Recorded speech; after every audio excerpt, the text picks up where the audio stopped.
ये कहानी अनिकेत की है, जो अपने बड़े भाई की शादी में घर जाने के लिए हैदराबाद स्टेशन में बेसब्री से कोलकाता जाने वाली ट्रेन की प्रतीक्षा कर रहा था।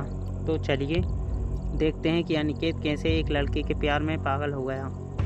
ये कहानी की शुरुआत 2021 में हैदराबाद स्टेशन से हुई थी। अनिकेत कोलकाता की बरसात और उनके बड़े भाई की शादी में अपने घर जाने के लिए हैदराबाद स्टेशन से ट्रेन पकड़ने के लिए ट्रेन की प्रतीक्षा कर रहा था।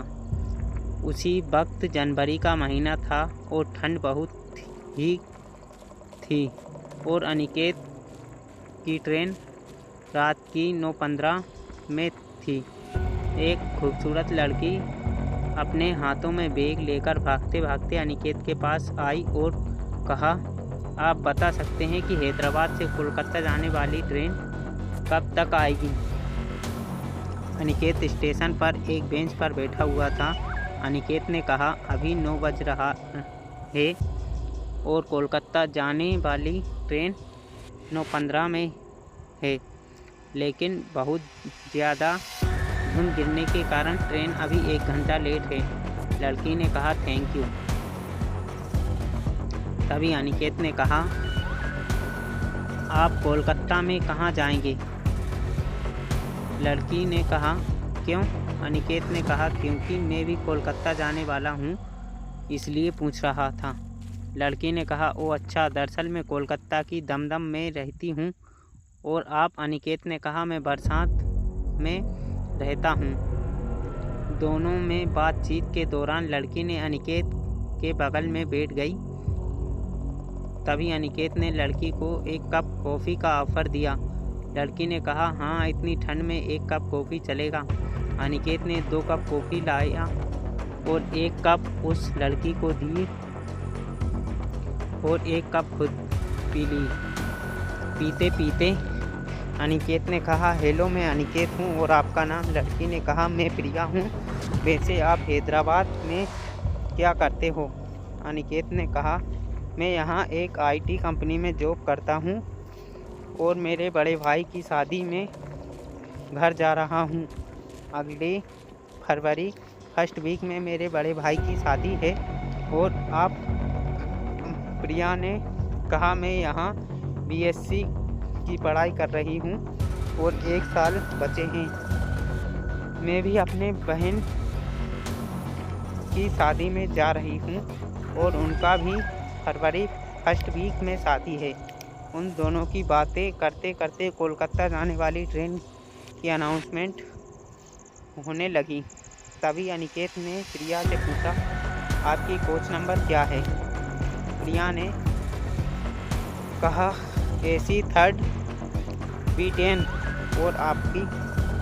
ये? अनिकेत ने कहा, AC 2nd 3rd B1। उसके बाद अनिकेत ने प्रिया से हैंडशेक किया और कहा, हैप्पी जर्नी, सियालदह स्टेशन में मिलते हैं। प्रिया ने कहा, ओके बाय। ये कहते हुए वह दोनों अपने ट्रेन की कोच में बैठ गए। अगले दिन शाम के 5 बजे वह दोनों सियालदह स्टेशन में पहुंच गए। अनिकेत से प्रिया मिलने के लिए बेचैन थी, इसलिए वह ट्रेन से जल्दी उतरकर AC 3rd B10 के दरवाजे के बाहर प्रिया का इंतज़ार करने लगा। कुछ देर में प्रिया ट्रेन से उतरी और कहा, आपका सफ़र कैसा रहा? अनिकेत ने कहा, बहुत ही अच्छा। अनिकेत की मन तो चाह रहा था कि प्रिया से उसका फ़ोन नंबर मांग ले, लेकिन नहीं मांग पाया। फिर प्रिया ने कहा, थैंक यू अनिकेत, हमें सफ़र में साथ देने के लिए। फिर मिलेंगे। यह कहते हुए प्रिया अपने रास्ते चली गई और अनिकेत उसे बस देखता ही रहा। और कुछ देर बाद अनिकेत भी अपने घर की तरफ चल दिया। आपको बता दूं कि अनिकेत और प्रिया को पता ही नहीं था कि उन दोनों की ज़िंदगी में एक बहुत बड़ा सरप्राइज़ आने वाला है। वह सरप्राइज क्या है, चलिए जान लेते हैं। वह दिन आ ही गया जब अनिकेत की अपने बड़े भाई की शादी होने वाली थी। अनिकेत ने अपने बड़े भाई और बारात के साथ लड़की के घर में शादी के लिए चला गया। तभी प्रिया ने अनिकेत को उसके जीजाजी के साथ देखकर हैरान हो गई। प्रिया ने सोचने लगी, अनिकेत ने कहा था कि उसके बड़े भाई की शादी है, मतलब प्रिया समझ गई थी। उसको बता दूं कि इत्तेफाक से अनिकेत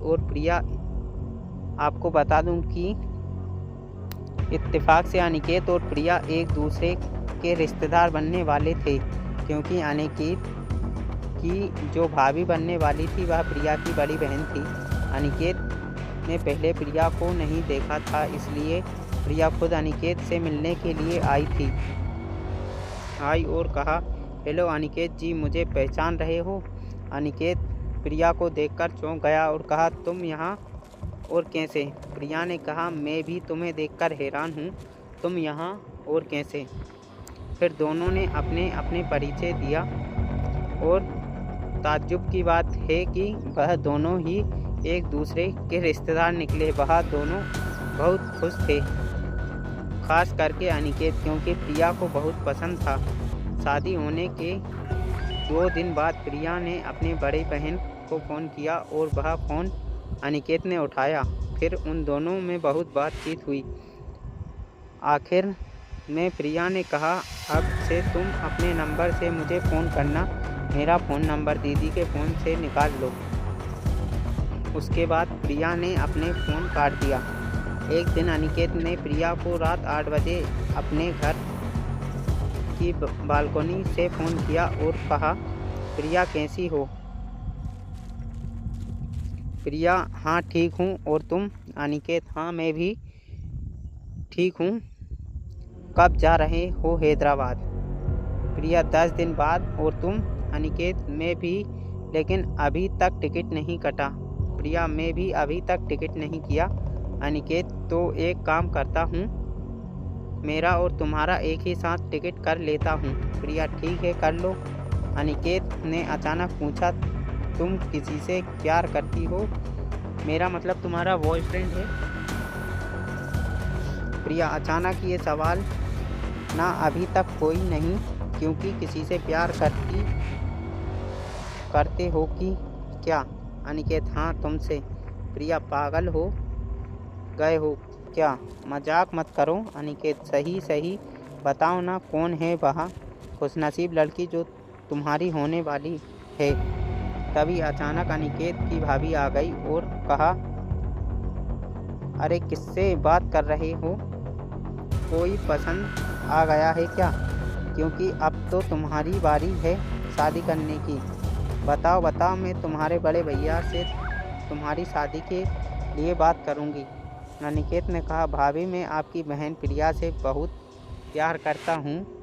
वह मुझे पहली बार हैदराबाद स्टेशन में मिली थी, तभी प्रिया मुझे बहुत ही पसंद है, और उस वक्त मुझे मालूम नहीं था कि वह आपकी बहन हो। भाभी ने कहा, ये बात है, मैं आज ही मम्मी पापा से बात करती हूँ। और प्रिया की शादी के बारे में भाभी राजी हो गई थी। भाभी को पता था कि अनिकेत एक बहुत ही अच्छा लड़का है और प्रिया को वह बहुत ही ख्याल रखेगा, और ये परिवार भी बहुत अच्छा है। हम दोनों बहन एक ही परिवार में बहुत खुश रहेंगे। अनिकेत बहुत ही खुश था। अनिकेत की भाभी ने किया और सारी बात बताई। प्रिया ने दीदी के बात सुनकर वह भी राजी थी, क्योंकि प्रिया भी अनिकेत को पसंद करने लगी थी। भाभी ने अपने मम्मी पापा को फ़ोन करके सब बता दिया, और उनकी तरफ से भी अनिकेत और प्रिया की शादी के लिए राजी थी। प्रिया ने अनिकेत को फ़ोन किया और कहा, अब तो खुश होना। अनिकेत ने कहा, मैं तुम्हें पाकर बहुत खुश हुआ हूँ। अब इस ज़िंदगी में मुझे भगवान से और कुछ नहीं चाहिए। और तुम खुश होना प्रिया। प्रिया, मैं भी बहुत पसंद करती हूँ तुम्हें, तुम्हारे साथ जन्मों जन्मों तक बिताना चाहती हूँ, लेकिन एक बात, मेरी पढ़ाई ख़त्म होने के बाद ही शादी होगी। अनिकेत: ठीक है बाबा, मैं भी चाहता हूँ कि तुम्हारी इतनी सालों की मेहनत कुछ दिनों के लिए बर्बाद नहीं होने दूंगा। दोनों बहुत खुश थे। 1 साल बाद प्रिया की पढ़ाई खत्म होने के बाद ही वह दोनों धूमधाम से शादी कर लिए। अब वह दोनों एक दूसरे को अपने जीवन में पाकर बहुत खुश हैं।